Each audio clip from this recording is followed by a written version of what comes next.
JEE news కు స్వాగతం. నా పేరు జాహ్నవి. ఇక వార్తల్లోని వివరాలు.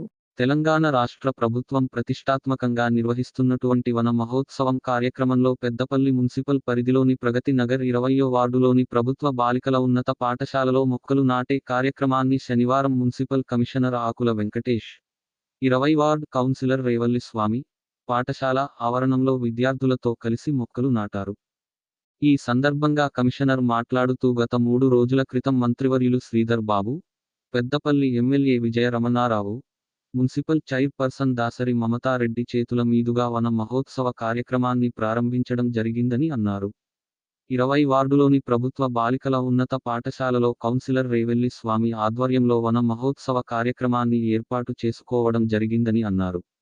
ప్రతి ఒక్క పౌరుడు 1 నుండి 3 మొక్కలు నాటాలని, నాటిన మొక్కలను సంరక్షించే బాధ్యత ప్రతి ఒక్కరూ తీసుకోవాలని అన్నారు.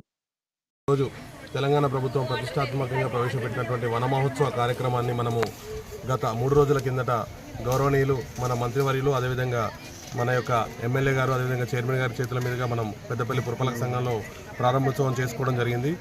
ఈ రోజున మనము ఈ యొక్క 20వ వార్డులో గౌరవ కౌన్సిలర్ గారు, అదేవిధంగా మన ప్రభుత్వ బాలికల ఉన్నత పాఠశాల ప్రిన్సిపల్ గారి ఆధ్వర్యంలో ఈ యొక్క స్కూల్లో మనము వనమహోత్సవ కార్యక్రమం నిర్వహించుకోవడం జరిగింది.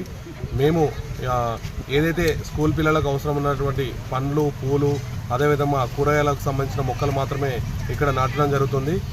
మనము ఈ యొక్క వనమహోత్సవ కార్యక్రమంలో ప్రతి ఒక్కరి బాధ్యత, ప్రతి ఒక్క మనిషి 1 నుంచి 3 మొక్కలు నాటి వాటి సంరక్షణ బాధ్యత చేపట్టాలని, అదేవిధంగా నిన్న మేము ఆర్పీలు, అదేవిధంగా వార్డ్ ఆఫీసర్తో మీటింగ్ పెట్టి కూడా చెప్పడం జరిగింది. ప్రతి ఇంటికి ఎవరైతే వాళ్ళు కోరుకున్నటువంటి పూలు, పండ్లు నీడనిచ్చేటటువంటి 6 మొక్కలు వారికి సప్లై చేయడం జరుగుతుంది. ప్రభుత్వం చేపట్టిన ఈ యొక్క కార్యక్రమంలో భాగంగా ప్రతి ఒక్కరు కూడా 6 మొక్కలు బ్రతికించి పచ్చదనానికి, అదేవిధంగా పచ్చ పెద్దపల్లి, అదేవిధంగా స్వచ్ఛ పెద్దపల్లికి సహకరించాలని, ఈ యొక్క కార్యక్రమాన్ని విజయవంతం చేయడానికి సహకరించినటువంటి ప్రిన్సిపల్ గారికి, అదేవిధంగా ఈ యొక్క స్కూల్ యాజమాన్యానికి, అదేవిధంగా పిల్లలందరికీ, మీడియా మిత్రులందరికీ కూడా నా యొక్క కృతజ్ఞత.